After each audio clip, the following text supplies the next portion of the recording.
Reunidos los cristianos a partir del pan, también consideramos la palabra de Dios, que es nuestro especial tesoro, es lo más importante que tenemos los cristianos, la palabra de Dios que es el Señor que es la palabra de Dios.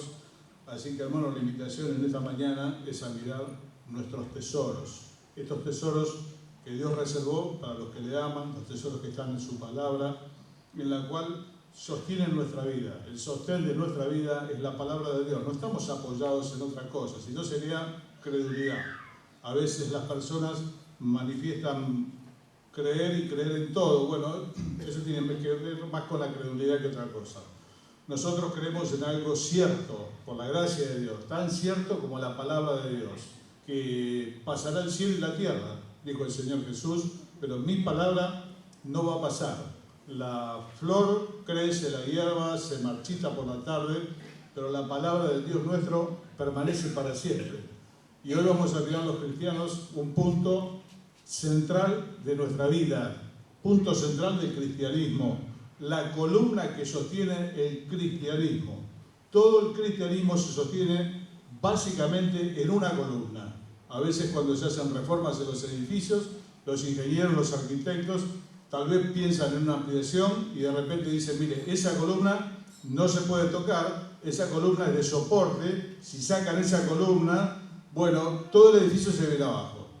Entonces hay columnas que sí se pueden sacar, se pueden reemplazar por vigas, algunas columnas no se pueden sacar de ninguna manera, habrá que cambiar el proyecto, porque si la sacan, el edificio se viene abajo. Y de hecho muchas veces ha pasado modificaciones, corrieron una columna que no se puede correr y todo el edificio se vino abajo. Entonces, ¿cuál es esa columna que sostiene el cristianismo? La columna que sostiene el cristianismo es la resurrección del Señor Jesucristo, tu resurrección y la mía. Esa es la columna que sostiene el cristianismo. Si quitamos la resurrección del Señor Jesucristo, todo el cristianismo se transforma en una religión como tantas otras, llenas de buenas enseñanzas, provechoso para la vida, pero no tiene esperanza. Las religiones no tienen esperanza. Un cúmulo de enseñanzas prolijan la vida, no hacen mal, la mayoría de ellas, pero el distintivo del cristianismo es la tumba vacía. Es la resurrección del Señor Jesucristo, tu resurrección y la mía. Dice que Dios nos resucitó juntamente con Cristo. Decía un hermano que se congregó hace muchos años en medio nuestro, fue el acto de poder mayor de Dios, que juntamente con Cristo resucitó millones de personas, en un tiempo donde nosotros aún no habíamos nacido. Fuimos resucitados con Cristo. Hermano, esta es la gran esperanza del cristiano, resucitar, la vida nueva, la vida con el Señor Jesucristo. Dice Job, el hombre es corto de días y hastiado de sinsabores. En esta vida cruzada por el pecado, por el dolor, por la guerra, por la enfermedad, por tantas cosas, bueno, la gran esperanza del cristiano, hermano querido, es la resurrección. A veces preguntan las personas si habrá vida después de la muerte. Es nuestra gran esperanza. Dice el mismo texto, si solamente esperamos en Cristo en esta vida, somos los más dignos de lástima. Querido, estamos perdiendo el tiempo acá si Cristo no resucitó. Estamos imbuidos en una religión más con buenos deseos, pero que se termina acá, que se termina en el cementerio, que muerto el perro se acabó la rabia, que aquel querido que hemos sepultado el cuerpo no lo veremos nunca más. Por eso es muy común ver en sepelios donde no hay esperanza, esta esperanza cristiana de resurrección, las personas desesperarse, echarse sobre el ataúd, querer ser enterrados, abrazar el ataúd. La gran desesperación. ¿Cuál es la diferencia entre el sepelio de un cristiano verdadero y de alguien que no lo es? La consolación. Cuando nos toca asistir a los pastores por alguna situación, a la partida de alguna persona que no es del Señor, se nos hace muy difícil poder decir algo. En cambio, cuando acompañamos a hermanos en Cristo que están despidiendo un ser querido que murió en el Señor, bueno, hermano, eso es totalmente distinto. Hay una gran consolación, hay tristeza, Sí, hay tristeza, pero la consolación de Dios, hermano, nos invade. Aquellos que hemos vivido la experiencia de despedir a los padres, a algunos seres queridos. Sí, hermano, estamos tristes, pero es tan fuerte la consolación de Dios que nos mantiene como si estuviésemos anestesiados. Así que el pasaje a mirar hoy es 1 Corintios 15. Es una carta de respuesta a muchos interrogantes que tenía esta iglesia en Corinto. Ellos querían saber muchas cosas, le escribieron una carta al apóstol Pablo preguntándole de todo, de todos los temas matrimoniales, de estado civil, de cultos viejos, de si los muertos resucitan, porque habían entrado muchos que decían que los muertos no resucitaban. Antiguamente, en el tiempo del Señor Jesús, había dos facciones muy importantes, los fariseos y los saduceos, los grupos religiosos más importantes. ¿Cuál era la característica de los saduceos? Ellos no creían que había resurrección de muertos. ¿Qué cosa tan triste? Un poeta secular dijo, si la vida es el infierno y el honrado vive entre lágrimas, ¿cuál es el bien? ¿Cuál es el bien? ¿Qué sentido tiene? No tiene ninguno. Pablo en uno de estos pasajes dice, si los muertos no resucitan, comamos y bebamos porque mañana moriremos.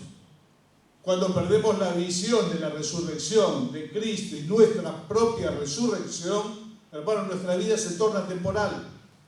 Y es muy común, entre las cosas del día y lo cotidiano, perder de vista la vida eterna y entender que esta es la vida y que por lo tanto habrá que pasarla bien en estos días y tener un buen trabajo y tener la salud y tener la familia es el anhelo de todos.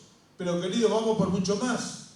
Dijo un poeta, decía, yo espero la mañana de aquel día sin igual, donde la alegría emana y su gozo es eternal, esperando una vida sin dolor, donde me dé la despedida, la bienvenida, Jesús mi Salvador.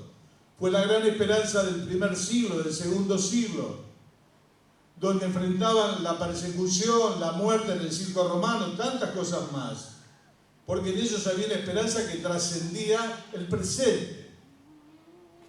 Ahí cantaban los esclavos negros que venían a Cristo. Yo quiero morir, sí, morir, para estar con mi Señor. No tenían vida acá, la vida de ellos era de otro. Eran maltratados. ¿Qué podían disfrutar de la vida? Nada. Y su gran tema era la vida con Cristo. Pablo mismo decía, deseando partir y estar con Cristo, lo cual es mucho mejor. Dios le había dado a él la posibilidad de vislumbrar estas cosas que nosotros tenemos escritas, que tomamos por la fe, pero habiendo de pasar el apóstol Pablo tantas cosas difíciles, el Señor le hizo un adelanto, le permitió ver un poco. Cuando Dios comisiona a alguna persona para cosas muy difíciles, le da su porción. En un momento llamó así a Jacobo, a Juan y a Pedro. Y en un monte se transfiguró delante de ellos. Sus ropas se hicieron resplandecientes. Vieron al Cristo glorificado por un momento. Y decía Pedro, nosotros estuvimos en el monte. Nosotros lo hemos visto. El Señor le dio este adelanto. Jacobo, uno de ellos, muy pronto iba a ser el primer mártir de la iglesia cristiana. Le iban a cortar la cabeza. Pedro iba a enfrentar situaciones muy difíciles. Necesitaba tener una convicción total de a quién estaba sirviendo, que no iban a dar la vida por nada, que valía la pena, y el Señor les hizo un adelanto. Y Juan iba a aguantar hasta el final de los días en la isla ya de Patmos, desterrado por la palabra de Dios. Y para él también apareció el Señor y se mostró glorificado. Y cuando Juan el Bautista tuvo dudas, el Señor mandó una porción especial para él, para que él se quede tranquilo que era el Cristo, que era el Hijo de Dios. Queridos, si perdemos la visión de la resurrección de Cristo y la vida solamente es la que vos y yo vivimos cada día, somos los más dignos de lástima de toda la humanidad. Los que murieron por Cristo murieron por nada. Tus familiares que durmieron en Cristo, nunca más los vas a ver. Cuando llegue el final, la tierra será tu fin. No hay una vida más triste. Pero dice Pablo en un momento más ahora, Cristo ha resucitado. Y vamos a leer el texto, que es lo mejor. Yo vengo mencionando pasajes. 1 Corintios 15, verso 3. Había entrado esta mentira en medio del pueblo cristiano, ¿no? Cristo no resucitó. Hasta el día de hoy, en el pueblo judío circula la teoría del cuerpo robado, que el cuerpo fue robado, que en realidad no resucitó, y por lo tanto entonces sí se instaló este mito de la resurrección. Aquellos que hemos leído la Escritura sabemos que la tumba del Señor fue sellada y hubo una guardia romana que cambiaba el turno y que los discípulos estaban muertos de miedo, que es imposible. Y esto trastornaba la fe de muchos. Si Cristo no resucitó, ¿para qué?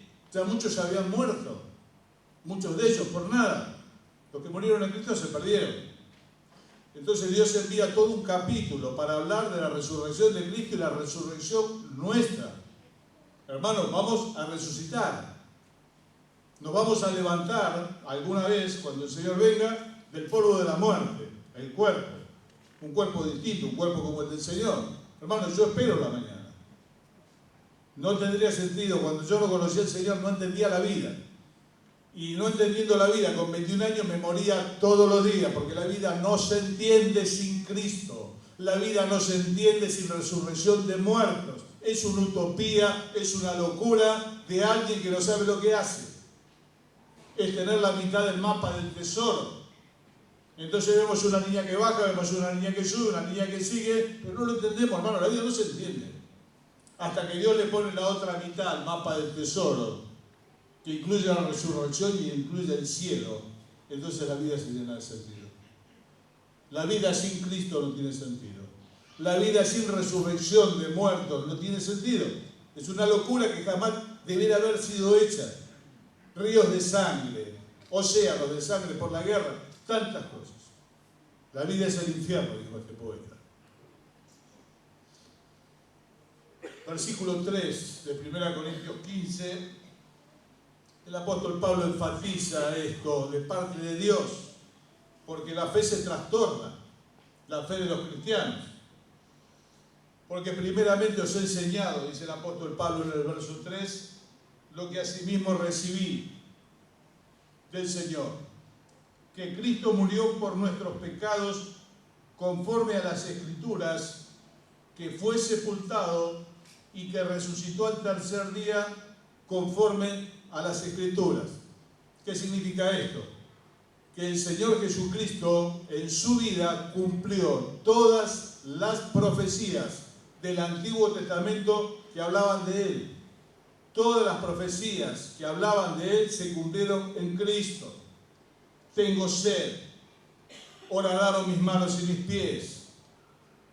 Todas las profecías. ¿Dónde había de nacer? ¿Cuándo habría de morir?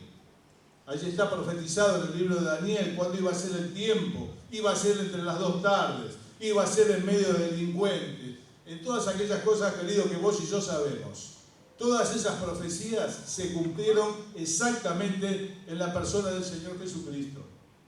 Fue conforme a las Escrituras que no pueden ser cambiadas. Es la palabra de Dios. Hermano, el cielo y la tierra va a pasar. La palabra de Dios no pasará jamás. Tu palabra es verdad, decía el Señor Jesús. El otro día, el domingo pasado, estaba en Aedo, visitando un poco allá a los hermanos. Bueno, estábamos hablando de otro tema, y hablábamos de la arqueología seria. Cuando quieres saber algo, agarra la Biblia. Porque todos los datos bíblicos, históricos, geográficos, son verdad. Si la ciencia no los encuentra, es un problema de la ciencia. Pero la palabra de Dios no puede ser alterada, es más exacta que la matemática. Por lo tanto, la arqueología sana, cuando quieres saber algo, recurre al libro. Y hay ciudades que hoy no se encuentran, no significa que no estén. Y habrá que buscar bien la palabra de Dios. Lo más firme que hay en la vida. Bueno, la vida y la muerte y la resurrección del Señor Jesús fue de acuerdo a todas las Escrituras que hablaban de Él. Decía el Señor en un momento, ellas dan testimonio de mí. Exactamente todo fue cumplido en la persona del Señor Jesús. Cada palabra, cada hecho que aconteció en su vida. Y que fue sepultado y que resucitó el tercer día conforme a las Escrituras. Miren estos pasajes. Que apareció a Pedro, después a los 12, después apareció a más de 500 hermanos a la vez, de los cuales muchos viven y otros ya duermen. Después apareció a Jacobo, después a todos los apóstoles, y al último de todos, como un abortivo, me apareció a mí.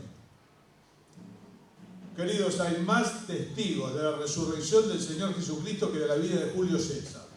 Sin embargo, la vida de Julio César no la discute nadie. Y de otros personajes romanos no la discute nadie. Pero hoy en día la sociedad y la resurrección de Cristo es medio raro. No. A uno, a otro, a los apóstoles, a más de 500 hermanos a la vez, de los cuales muchos viven en este tiempo y daban fe de haber visto al Señor. El Señor apareció a los 12 y se mostró. Ellos pensaban que era un fantasma y les pidió de comer para que vean que era Él. Y María, que lo vio resucitado, tantos más.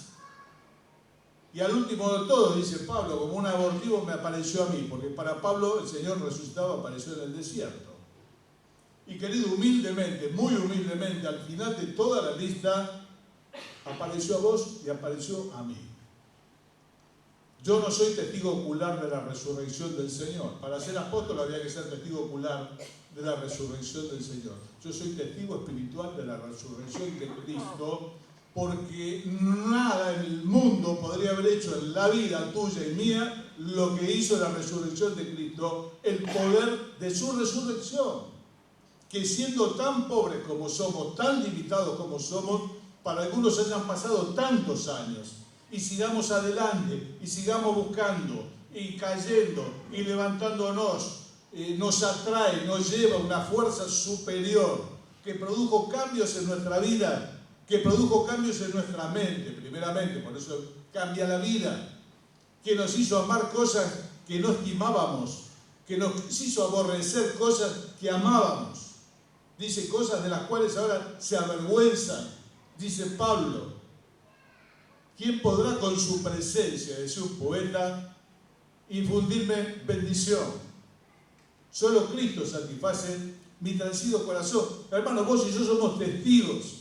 Lamentablemente no somos testigos oculares, somos testigos espirituales. El espíritu es más fuerte que los ojos. Los ojos pueden ser engañados, el espíritu no puede ser engañado. Hemos conocido al Señor. Dijo el Señor, ustedes son mis testigos. Nosotros somos testigos de su resurrección. Transformó nuestra vida. ¿Qué fue? El poder de su resurrección. Nos mantiene en medio de un campo minado como es el mundo, con una mayoría que viene a contramano. Somos minoría los cristianos en el mundo, lamentablemente. Y vamos contra un mundo que viene a contramano con un ejército más grande que el del faraón, con toda una maquinaria que nos va a aplastar, y sin embargo el cristianismo después de 2000 años sigue. Seguirá hasta el final de los días. Porque el Señor vive. Porque el Señor va adelante. Porque el Señor nos sostiene. Lo nuestro no es credulidad. Las religiones son vacías. No tienen fundamento. Nosotros tenemos un fundamento. Testigos de la resurrección del Señor. Algunos versículos más adelante. Sigo sin escucharme, Mauro.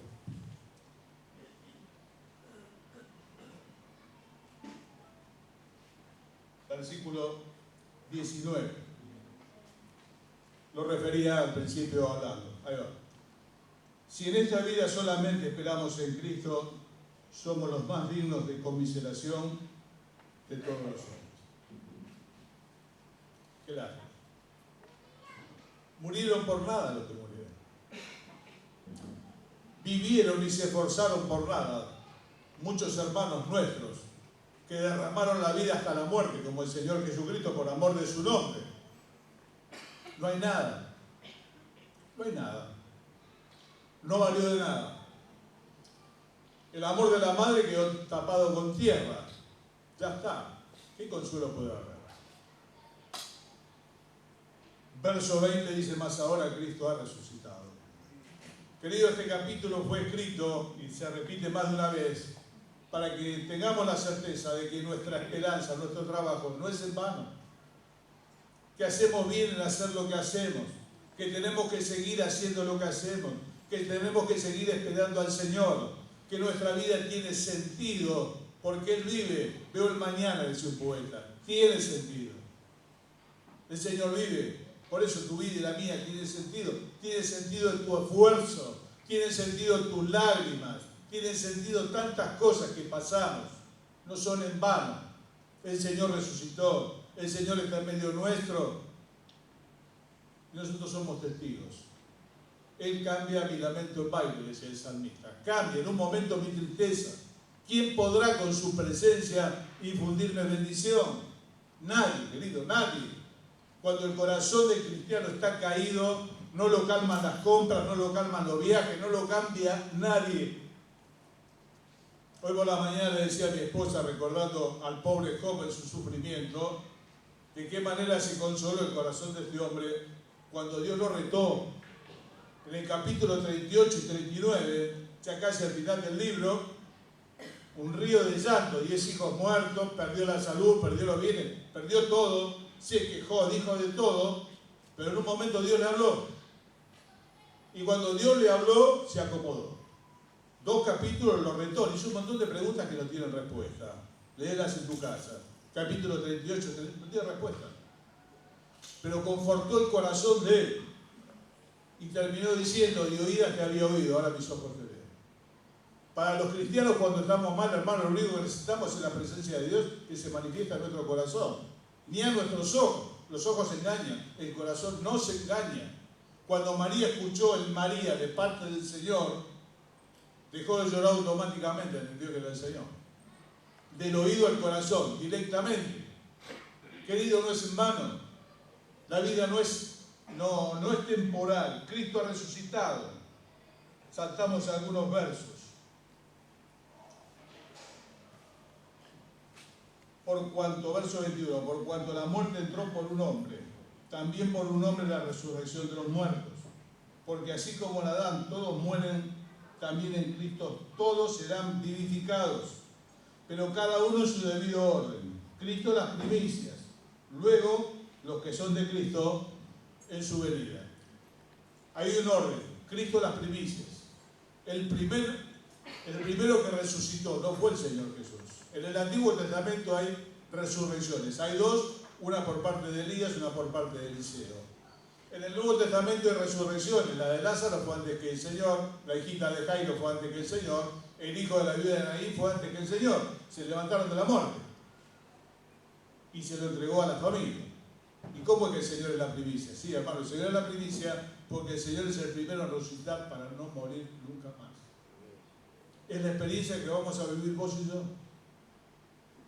Cristo las primicias, luego nosotros. ¿Cuántas preguntas le habrán hecho a Lázaro? Hay una parte del Evangelio que lo sitúa a Lázaro sentado en la mesa, ya resucitado, comiendo con otros. ¿Cuántas preguntas le habrán hecho a Lázaro? ¿Cómo es? ¿Qué viste? A veces sueño con algún familiar mío que está con el Señor. Y en ese sueño tengo esa pregunta, tengo gran inquietud. Le digo, ¿qué es lo que viste? Y a veces hay un silencio, no hay respuesta. ¿Qué viste, Pablo, allá? Cosas que no son dadas al hombre a entender, decía Pablo. Un lenguaje inefable, no se puede explicar. Todos queremos saber. Miramos hacia acá, vemos por un espejo oscuro y cómo quisiéramos ver con claridad. Yo tengo tantas cosas que quisiera saber de la otra vida, que vamos a estar con el Señor y ya es suficiente. Pero hay un montón de cosas más. ¿Cómo van a ser nuestros cuerpos? Los chiquitos que durmieron en el Señor serán siempre chiquitos. Los viejitos que durmieron en el Señor serán siempre viejitos. No hay detalles. Yo pienso que no. Que seremos semejantes a Él, dice el texto. Por lo tanto, posiblemente, no lo dice la Biblia, posiblemente tengamos un cuerpo de 30 y pico de años, que es la madurez biológica, se da a los 30 y pico de años, después la vida empieza a descender de a poquito. Posiblemente sea así. Y hay hermanos que dicen, nos vamos a conocer, queridos, si no nos vamos a conocer no tiene sentido. Sería vida vegetativa en el cielo. Un montón de gente con cuerpos glorificados están todos depositados ahí, inertes, no se conocen. La esencia del ser humano es el conocimiento, es lo cognitivo. Claro, dijo el Señor, en aquel día no me van a preguntar nada, porque lo vamos a reconocer. Nos vamos a reconocer entre nosotros, claro que sí. Algunos dicen, ¿me voy a reconocer a mi papá? Claro que sí. Si es del Señor, claro que sí. Porque el conocimiento es la esencia del ser humano. Cuando una persona está desmayada, dice, está sin conocimiento. ¿Qué puede hacer? No puede hacer nada. ¿Está muerto? No, no está muerto, está sin conocimiento. Imagínate resucitado pero sin conocimiento. Eso es un vegetal. ¿Qué alegría puede haber? Ninguna. Os volveré a ver, dijo el Señor. Y se gozará vuestro corazón, porque me van a reconocer. Pero hay muchos detalles que quisiéramos saber. Bueno, no hay tanto detalle. Es para que sobreviva la fe que no hay tanto detalle. La Biblia no es un libro de matemáticas, es más exacto que la matemática. Pero hay cosas que Dios se reservó para que sobreviva la fe. No está todo explicado acá. No está todo explicado tampoco cómo fuimos hechos. Se dice que se juntó un poco de tierra y soplaron. Y acá estamos todos. Yo creo que es más complejo. Creo que es más complejo. Los médicos cristianos querrán saber, Señor, explícame. Hace poquito descubrimos el mapa del genoma humano y el ADN. Hace un rato. ¿Cuántas cosas? Sí, hermano, lo vamos a reconocer. Nosotros y nosotros después. Primero el Señor, para no morir nunca más. Y nosotros en su venida. Se va a sonar la trompeta, dice el texto, y después lo explica más adelante. Y aquí os digo un misterio, dice Pablo. Nos dio un poquito de luz de parte de Dios. Les digo un misterio. No todos vamos a morir. Todos vamos a ser transformados. En un instante se va a transformar el cuerpo. Semejante al cuerpo del Señor Jesucristo. Un cuerpo glorificado no necesita comer para vivir, no necesita beber para subsistir. Puede atravesar la pared, se puede desmaterializar y atravesar la pared. Está fuera del tiempo, por lo tanto puede estar acá y puede estar a millones de kilómetros de otro lado. Su cuerpo no está sujeto al tiempo ni al espacio. Es un cuerpo distinto. No se enferma. Y donde está ese cuerpo no va a haber más llanto, ni dolor, ni clamor, porque todas estas cosas de esta vida pasaron. Por eso es que esto tiene que alentar nuestra fe.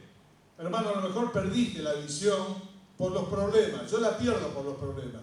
Es como cuando se te van empañando los anteojos. Llega un momento que no ves nada y vos decís, no veo, hasta que te lo sacás, lo limpiás, te lo pones de vuelta, una experiencia nueva. El otro día fui al oculista, me probaron anteojos, descubrí otro mundo. Claro, porque vas envejeciendo, te tiene que ir cambiando el aumento. Ves oscuramente. Los problemas de la vida nos batallan de tal manera que los anteojos, la visión se nos va empañando. Sin embargo, cuando lo limpiamos con la palabra de Dios, podemos ver más allá del cielo azul, más allá. Y ahí nuestra vida se dinamiza. Lo sufrido tiene sentido, la espera tiene sentido. ¿Por qué cosas estás esperando? Si Cristo no resucitó, cuando estás orando en tu cuerpo, le estás hablando al aire.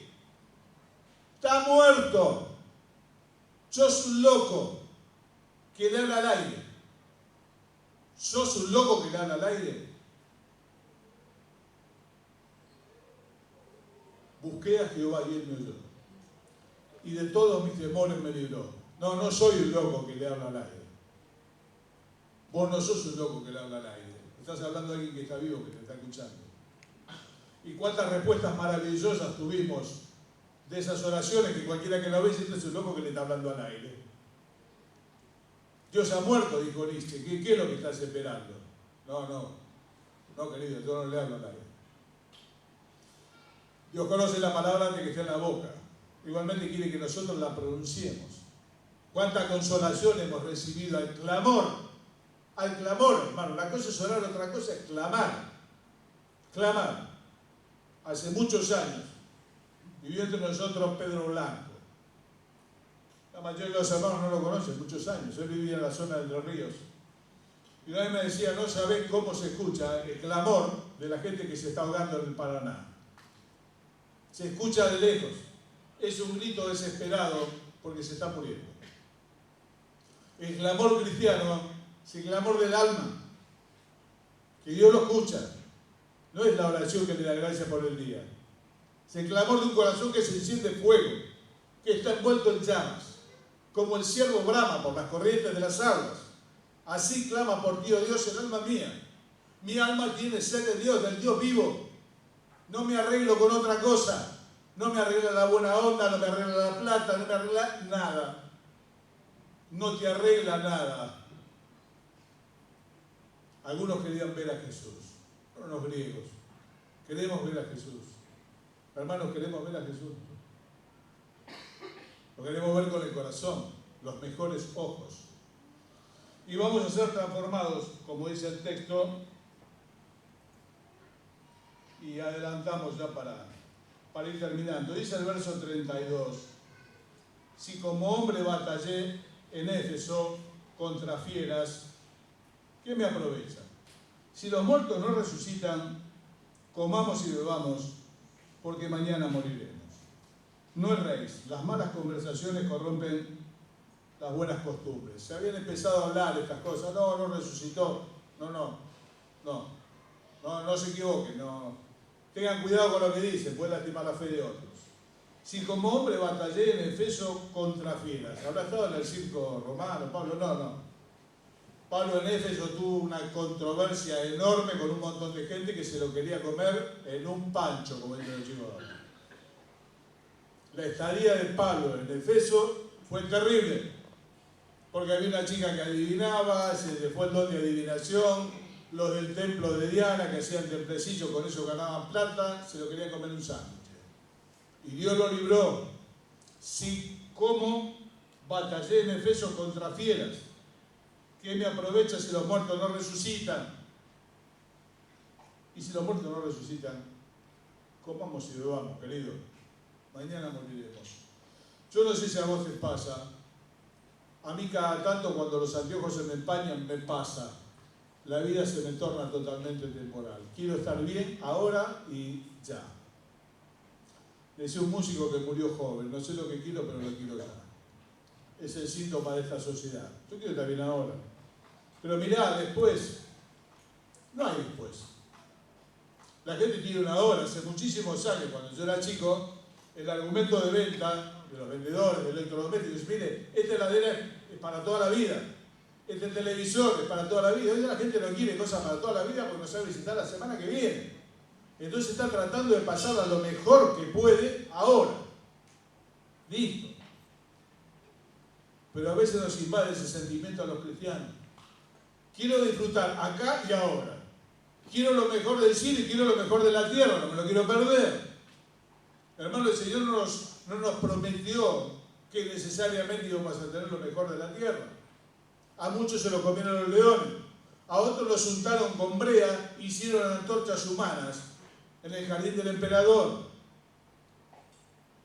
La mitad del siglo pasado muchos hermanos murieron en el campo de concentración, entre ellos Bonhoeffer, Dietrich Bonhoeffer. Perdón al profesor que lo sabe bien el alemán. Dietrich Bonhoeffer. Un hombre que dijo, existe una gracia barata que consiente el pecado y existe una gracia cara que restaura el pecador. Murió en el campo de concentración. Con el mismo Dios fiel que tenés vos, que tengo yo, que a veces le reclamo hasta porque no consigo estacionamiento. ¿Cómo tenemos que cambiar la manera de vivir, hermano? Creo que a la mayoría de nosotros se nos perdió el tema de la venida y vivimos como si el Señor no fuese a venir nunca. Vivimos como si fuésemos a sentarnos acá en la tierra. O como si después, no hay después. Sí, hermano, hay después. Hay después. Y nosotros estamos esperando al Señor. Y si el Señor viniere hoy, nos tiene que encontrar haciendo lo bueno. En su voluntad.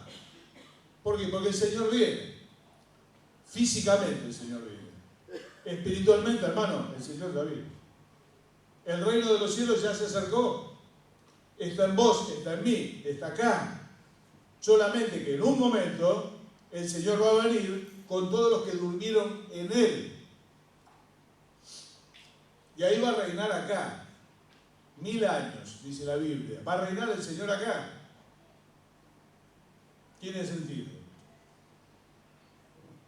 Si es así, comamos y bebamos que mañana moriremos. Verso 42. Está hablando de los cuerpos celestiales y los cuerpos carnales, físicos. El 42 dice, así también es la resurrección de los muertos. Se siembra en corrupción, resucitará en incorrupción. Se siembra en deshonra, resucitará en gloria. Se siembra en debilidad, resucitará en poder. Se siembra cuerpo animal, resucitará cuerpo espiritual. Hay cuerpo animal y hay cuerpo espiritual. Este cuerpo que hoy tenemos es un cuerpo animal. Vamos a tener un cuerpo espiritual.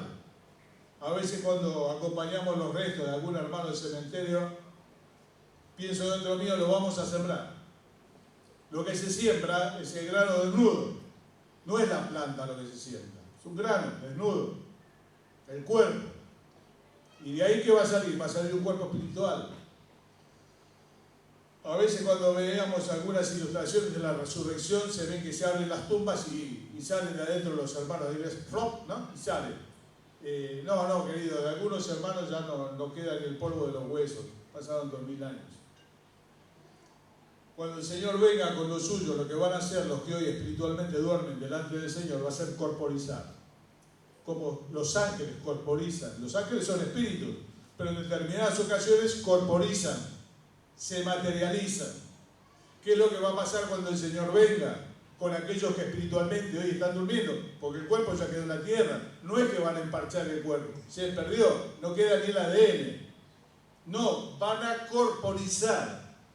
Se van a materializar con el Señor.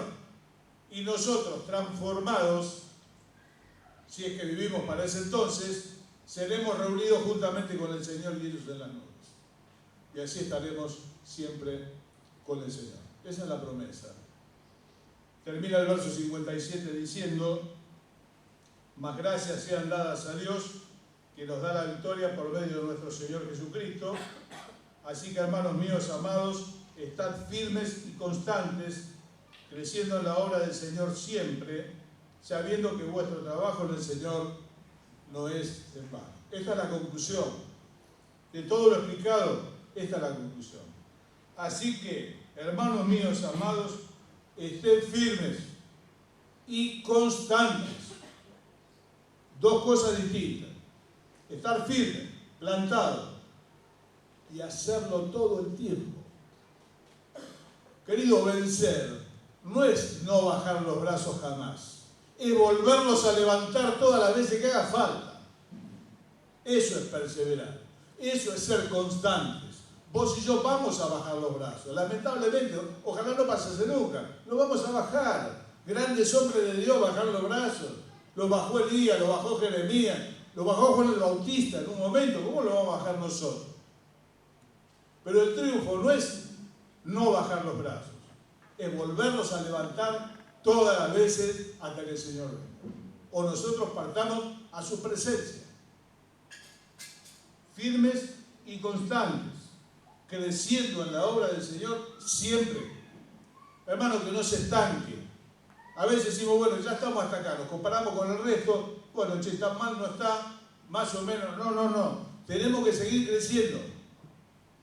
Bueno, querido, después de tantos años me parece que no. No, se crece hasta el último día. Debiéramos crecer hasta el último día. Es un problema cuando en la vida biológica se detiene el crecimiento. Motivo de oración y gran preocupación. A veces pasan los años y somos los mismos. Yo te pregunto, hermano, ¿sos el mismo de hace 10 años? ¿Sos el mismo de hace 5? Si me decís que sí, estamos en problema. Yo procuro que no. Qué triste sería que hayan pasado 10 años y no haya crecido 1 centímetro. Pero puede pasar. Te dejas de alimentar, dejas de respirar, dejas de crecer. Firmes, constantes, creciendo en la obra del Señor siempre. porque vuestro trabajo en el Señor no es en vano, porque el Señor resucitó, tiene sentido, no le hablas al aire. Todo aquello que hayas hecho, aún el vaso de agua dado en su nombre, misteriosamente tendrá recompensa. Yo no puedo imaginar esa tribuna de recompensas. El tribunal de Cristo no es el tribunal de Comodoro Pi, eso es el criterio, es el tribunal donde se juzgan las personas. El tribunal de Cristo es la tribuna de Cristo, es distinto, se coronan los vencedores. Allí se dan los premios, eso es lo que los cristianos tenemos por delante. La tribuna de Cristo, no el criterión. El criterión ya lo vivió Él en su carne, muriendo por nosotros. Hoy nosotros nos espera la tribuna. Coronas, habla de corona la Biblia, hermano, yo no me lo puedo imaginar. Le decía el otro día a Guillermo, con quien compartimos la tarea y la amistad, me sentiría mejor como jornalero, hermano. A veces el título de hijo me cuesta tanto metérmelo en la cabeza, considerando la humana debilidad, me sentiría mejor como jornalero. Y me sentiría totalmente completo a la puerta de su casa. Sin embargo, el Señor dice que somos hijos, que nos va a sentar en la mesa y que pasando nos va a servir.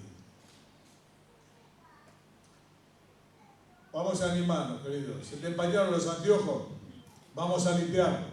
Cuando perdemos la vista de la venida del Señor, la vida se torna temporal, nos empezamos a pelear, empezamos a fallar la santidad. Parece que en teoría el Señor no viene. No, hermano, el Señor está viniendo. Hay una traducción que no dice el Señor viene, dice el Señor está viniendo. ¿Cómo tenés los anteojos? ¿Te estás peleando mucho en casa? ¿Te estás peleando mucho en la iglesia?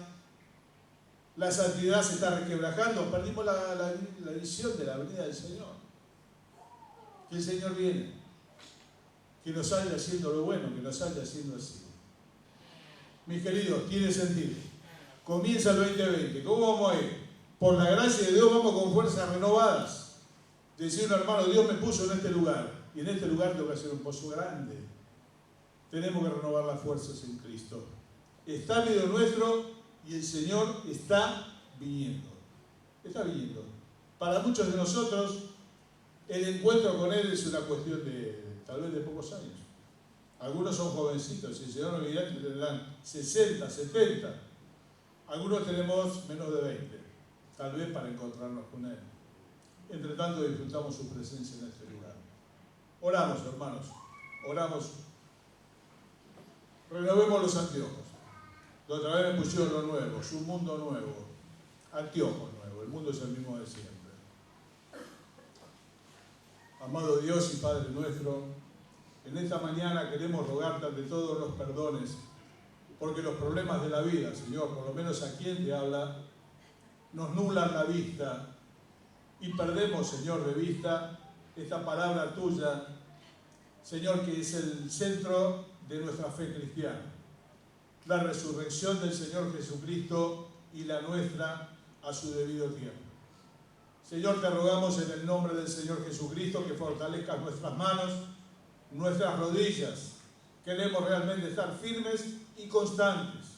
Señor, si alguno bajó los brazos, Señor, danos la gracia de volver a levantarnos cuantas veces sea necesario y que a tu regreso nos encuentres, Señor, haciendo lo bueno.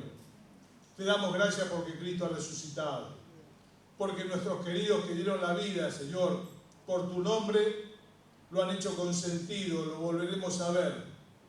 Señor, porque muchos hermanos nuestros y seres queridos que se adelantaron, Señor, están contigo y han de volver con un cuerpo nuevo y los volveremos a ver junto a vos.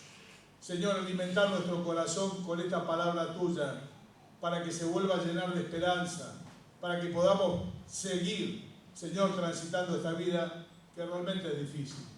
Danos tu ayuda, danos tu gracia, danos tu misericordia para que esto, Señor, sea realidad en cada una de nuestras vidas. Te lo rogamos muy agradecidos en el nombre del Señor Jesús. Amén. Muy buenos días, hermanos. El Señor les bendiga.